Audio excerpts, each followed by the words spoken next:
Congolaises et Congolais, chers compatriotes, l'année 2020 qui s'achève a été une année douloureuse pour notre pays à cause de la Covid-19 et ses externalités négatives, mais surtout à cause de la persistance des problèmes structurels. Une fois de plus, je présente mes sincères condoléances à tous ceux qui ont perdu des êtres chers, soit du fait de la Covid-19, soit en raison de la misère, l'insécurité et les guerres qui sévissent dans notre pays. Je soutiens dans la prière tous ceux qui sont malades et je souhaite un prompt rétablissement à tous ceux qui sont convalescents. Je prie Dieu Tout-Puissant pour que l'année 2021 soit meilleure pour tous. Mes chers compatriotes, face à la théâtralisation de la vie politique observée tout au long de ces 2 dernières années, permettez-moi de rappeler brièvement la mission du service public et l'essence de l'engagement politique. En effet, le service public vise ni plus ni moins la satisfaction de l'intérêt général et l'engagement politique y rattaché doit être conçu comme un sacrifice au nom de l'intérêt supérieur de la nation.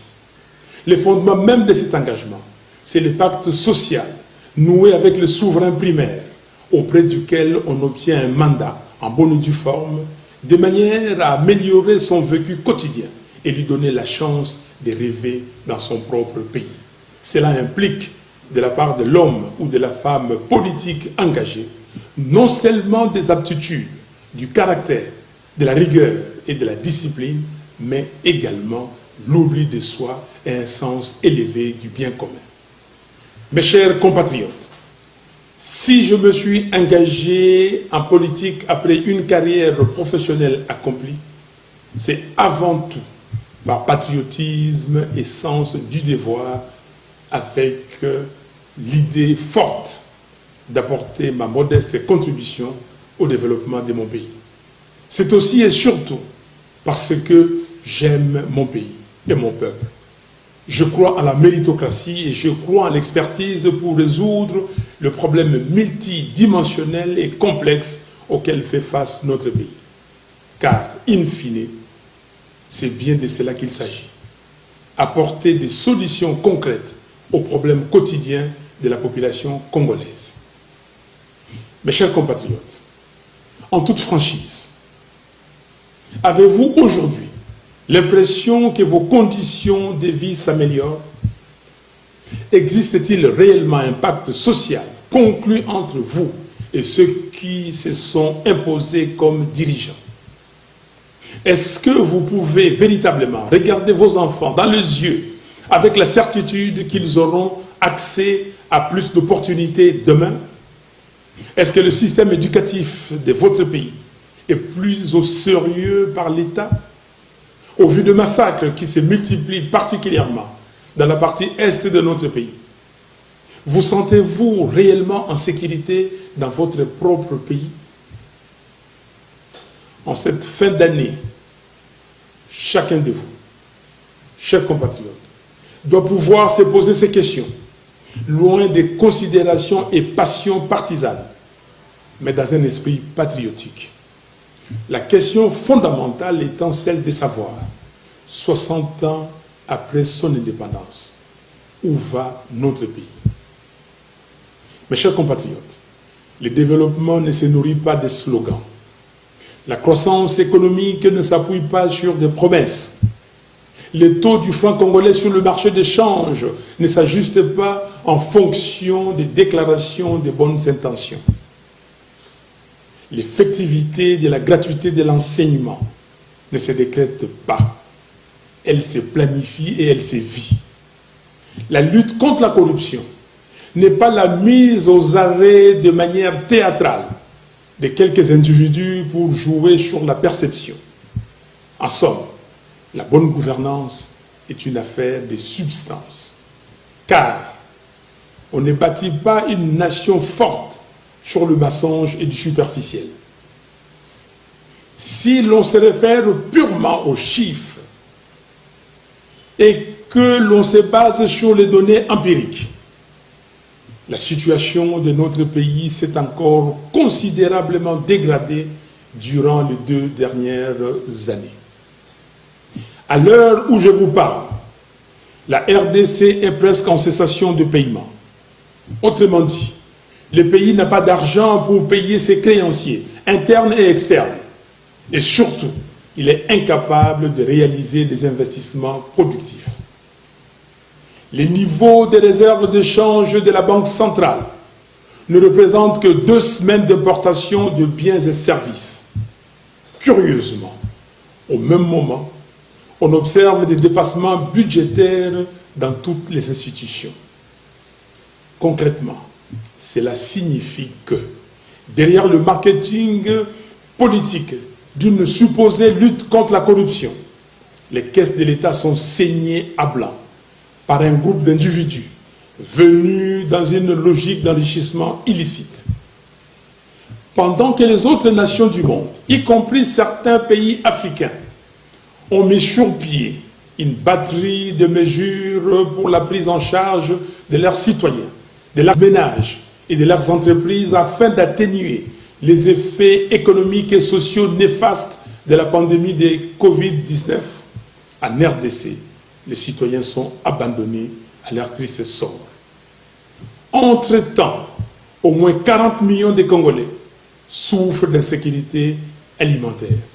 Cela signifie que le pays, qui possède la 2e plus grande superficie de terres arables au monde, après le Brésil, est incapable de nourrir 40% de la population en 2020. Au même moment, plus de 6 millions de Congolais sont des déplacés internes dans leur propre pays. Parmi eux, il y a des femmes, des hommes, mais des enfants à bout de force qui passent la nuit à la belle étoile, sous les crépitements des balles, tout en se demandant s'ils auront la force d'ouvrir les yeux et voir le soleil le lendemain. À cela, il faut ajouter l'épineux problème de souveraineté qui très peu aborde à Kinshasa. Les armées de certains pays voisins se battent sur notre territoire et d'autres encore traversent nos frontières sans que le gouvernement illégitime ne lève le doigt. Lorsque j'avais pris mes responsabilités patriotiques pour organiser une marche en octobre dernier afin de tirer la sonnette d'alarme sur la situation sécuritaire à l'est de notre pays, les ennemis de la République ont violemment réprimé cette action d'éveil de conscience. En ce qui concerne les infrastructures de base, à ce jour, la desserte en électricité dans notre pays est de 8%, tandis que celle en eau potable se situe en dessous de 30%, contre 60% en moyenne en Afrique. 9 jeunes sur 10 se trouvent sans travail. Nos provinces sont abandonnées et ne reçoivent pas les rétrocessions programmées au budget du gouvernement central. La RDC n'a pratiquement pas de routes. Les routes de desserte agricole ne sont ni ouvertes ni entretenues. Les échanges économiques à travers le pays et au sein de chaque province sont quasi inexistants. Le budget de 2019 et 2020 n'ont pas été réalisés de moitié. La liste n'est pas exhaustive. En définitive, il y a échec cuisant sur toute la ligne et les perspectives d'avenir ne sont guère reluisantes. Disons-le franchement, la RDC est en péril. Pendant ce temps, le régime FCC cache, distrait l'opinion. On prend les mêmes acteurs responsables de l'échec et on le recycle dans une blanchisserie baptisée Union sacrée. Cette transhumance que cultivent certaines politiques et certains politiques congolais sans idéal est un véritable cancer pour notre pays. Chers compatriotes, compte tenu du fait que bon nombre de personnes qui animent les institutions de la République n'ont pas été élus par vous, peuple souverain, ils savent bien qu'ils ne vous doivent rien et donc n'ont aucun compte à vous rendre. Vous ne les avez pas élus, pourquoi devraient-ils se sentir concernés par votre souffrance? Ils ne le sont pas. Ils vont continuer à vous faire des promesses creuses tout en saignant les finances de l'État. Ils continueront à vous parler de l'état de droit tout en violant la Constitution et les lois de la République. Ils poursuivront l'œuvre des transgressions des principes les plus élémentaires de la morale, particulièrement chrétienne, tout en évoquant Dieu, la Bible, entre leurs mains. Les codes des interdits et l'essence du devoir ont disparu. La raison semble avoir quitté la maison Congo. Ce qui est plus regrettable, c'est la caution que leur apportent certains acteurs de la communauté internationale, qui ne semblent point tirer les enseignements des erreurs du passé. Ces représentants des vieilles démocraties et d'états de droit sont désormais ambigus et même devenus aphones quand il s'agit de défendre le principe que leur pays prône. D'aucuns sont même allés jusqu'à soutenir publiquement les faits flagrants de corruption observés récemment à l'Assemblée nationale. Nous condamnons cette politique de 2 poids 2 mesures et exigeons le respect de la part de certains de nos partenaires extérieurs. C'est ici l'occasion pour nous de rappeler à chacune et à chacun de vous que les membres du FCC cash sont les acteurs responsables de l'état morbide actuel du pays. Et tant que ceux-là même qui se sont caractérisés par les antivaleurs porteront la destinée de notre pays, il est illusoire de penser que le quotidien du Congolais pourra s'améliorer. Mes chers compatriotes, nous avons besoin d'hommes et de femmes politiques en symbiose avec le peuple, qui vont mettre fin à l'absence de l'autorité de l'État. Nous avons besoin de personnes courageuses, notamment dans les dossiers actuellement étouffés, tels que l'érection irrégulière et dangereuse de Minembwe en commune rurale, l'invasion de la partie est de notre pays par les armées de certains pays voisins, le projet de balkanisation de la partie orientale de la RDC, notre beau pays, ainsi que les pillages de nos ressources naturelles.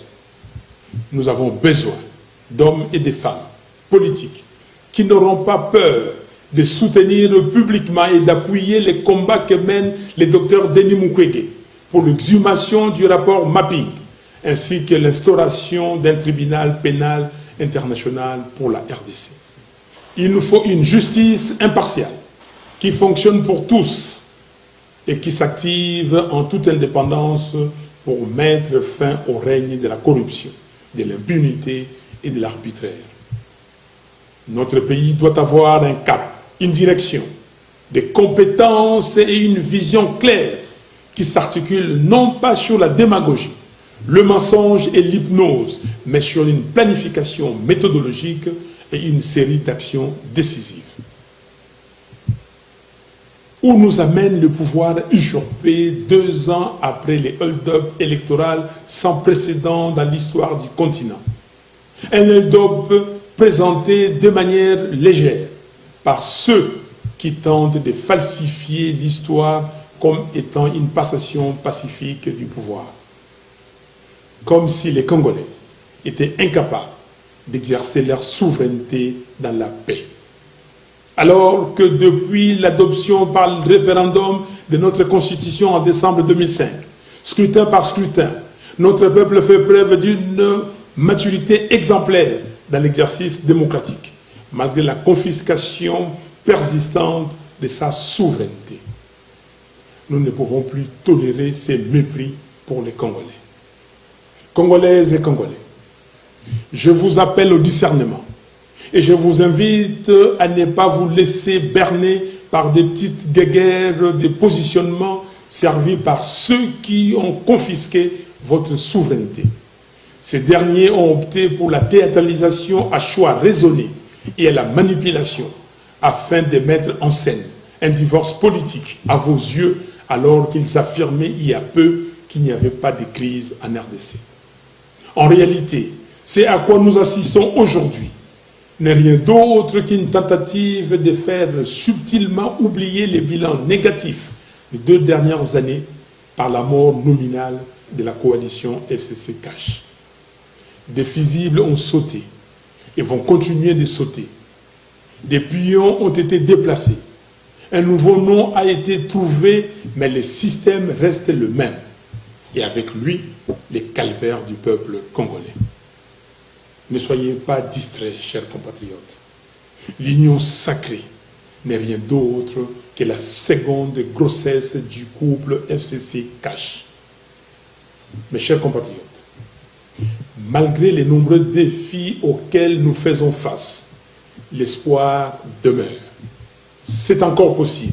Oui, je suis convaincu que c'est encore possible de relever les défis, de faire du Congo un pays fort, digne et prospère. Comme l'avait dit Alain Moloto, je cite, « C'est encore possible de tout refaire et de voir venir de beaux jours pleins de gloire, d'écrire une nouvelle page en couleur d'espoir. C'est encore possible de renaître. » Fin de citation. Mon optimisme à ce sujet est sans faille, parce qu'il se nourrit de la force d'esprit des Congolaises et des Congolais. En effet, le redressement de notre beau pays va dépendre de toi, papa, chef de famille, qui travaille dur tous les jours pour subvenir aux besoins de ta famille. Cela va dépendre de toi, maman, qui travaille tout aussi dur, si ce n'est plus dur, pour subvenir aux besoins de ta famille. Cela va dépendre de toi, jeune homme, qui cherche du travail, mais qui bute contre le manque d'opportunités d'emploi et contre le chômage des masses. Cela va dépendre de toi, jeune fille, pleine de rêves, malheureusement obscurcis par le manque de vision et l'avidité des politiciens corrompus et égoïstes. Cela va, en définitive, dépendre de notre capacité collective à dire non, à dire stop à la complaisance, à dire trop c'est trop, il faut que ça s'arrête. Et il est temps qu'une alternative crédible prenne le dessus sur la médiocrité et la cupidité. Nous pouvons faire mieux, nous devons faire mieux. Pour y arriver, il est primordial de rétablir le peuple congolais dans sa souveraineté. Il est impératif d'obtenir une réelle alternative politique démocratique qui soit porteuse d'un véritable changement. Ainsi, la crise multiforme née du hold-up électoral de décembre 2018 ne peut se résorber que par de nouvelles élections justes, transparentes et crédibles. C'est pourquoi, devant l'histoire et devant les Congolaises et Congolais, j'en appelle au bon sens de toutes les forces en présence. Évitons de répéter les mêmes erreurs qui, depuis 1960, ont plongé notre pays dans un cycle de crise perpétuelle de légitimité. Gardons à l'esprit notre loi fondamentale. Celle-ci renseigne dans son exposé des motifs que tout le temps que les institutions de la République et leurs animateurs seront illégitimes, la RDC restera engluée dans des crises politiques récurrentes qui plombent sa stabilité et son développement. Il ne s'agit pas d'une hypothèse, mais d'un constat. Et les événements auxquels nous assistons aujourd'hui donnent toute sa raison d'être au contenu de l'exposé des motifs de notre Constitution.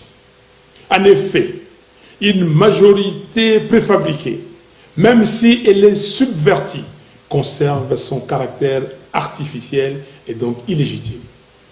Alors, sous couvert de l'utilisation abusive, du pragmatisme ou du réalisme, combien d'expérimentations hasardeuses nous faudra-t-il encore dans notre pays pour que nous comprenions que la corruption n'engendre que la corruption? C'est pourquoi j'insiste sur ma proposition de sortie des crises, de manière à ce que nous puissions entreprendre des réformes institutionnelles profondes et consensuelles entre les parties prenantes, sous les bons offices des leaders religieux congolais, avec l'accompagnement de la CIRGL, la SADC, la CEAC, l'Union africaine ainsi que les Nations unies. Ces réformes urgentes et nécessaires doivent porter notamment sur la commission électorale, la loi électorale, la Cour constitutionnelle, la défense, la police et la sécurité, la lutte contre la corruption, ainsi que les droits humains. Nous devons redonner la parole au peuple en organisant de nouvelles élections anticipées, présidentielles, législatives nationales, législatives provinciales, sénatoriales, présidents des assemblées provinciales et gouverneurs des provinces. C'est dans la mise en œuvre de cette proposition que se situe précisément notre responsabilité historique commune. Toute autre voie n'apportera que des solutions cosmétiques, reposant sur le mensonge, la corruption et la manipulation, sans résoudre la question des fonds qui est celle de la crise de légitimité des institutions et de leurs animateurs. Chers compatriotes, pour accompagner le peuple dans la reconquête de sa souveraineté, j'annonce qu'à partir de ce 20 janvier 2021, je mettrai en place un cabinet composé de femmes et d'hommes qui veulent que le Congo de Kimbangu et de Lumumba soit fort, digne et prospère. Pour mériter le respect et l'honneur des générations futures, nous allons accentuer notre combat par des voies et moyens démocratiques afin de restituer au peuple son pouvoir de choisir librement ses dirigeants. La vérité des urnes. Que personne ne vous impressionne ou ne vous fasse douter du pouvoir qui est le vôtre. La souveraineté vous appartient. J'en profite pour dire à toutes celles et à tous ceux qui, partout dans notre pays, se sentent délaissés par le pouvoir des fêtes de Kinshasa, que votre commandant est avec vous. Je ne vous abandonnerai jamais. La RDC, c'est les 2 345 410 km² que composent ces 26 provinces. Et c'est près de 90 millions d'habitants dans toute leur diversité. Sans oublier sa diaspora, qui est la première source de financement de l'économie du pays. Nous sommes un peuple vaillant et solidaire.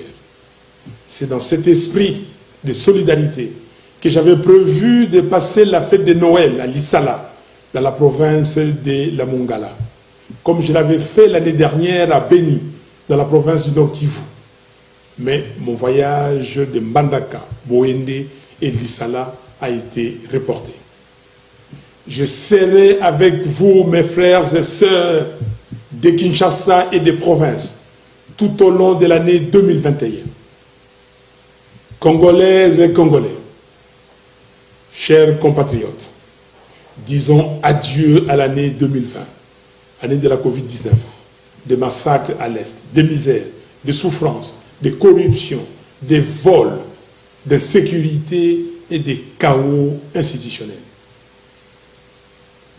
À vous que Dieu a préservé et à qui il a donné la vitalité pour être des acteurs privilégiés du changement de notre pays. Je vous présente mes vœux le plus sincère d'espoir, de bonheur, de santé, de paix et de prospérité pour l'année 2021. Pour terminer, j'aimerais vous rappeler, chers compatriotes, que si l'histoire de notre pays nous a légué un héritage, c'est l'unité nationale. Conservons-le précieusement. Que Dieu vous bénisse, que Dieu bénisse la RDC, notre pays. Je vous remercie.